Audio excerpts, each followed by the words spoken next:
See, I'd rather teach the non-Jews.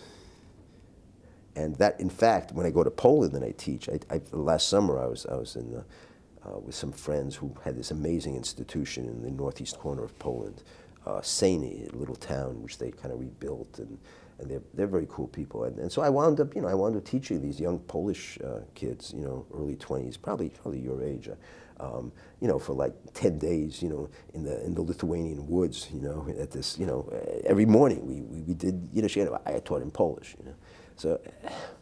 So that's a very important, piece of it all.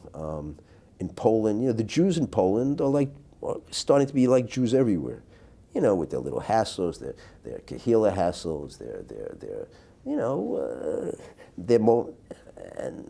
But I'm always get the better reception among these young Polish people, these kids, teenagers, many 20-somethings, who are just for them this culture is like a revelation.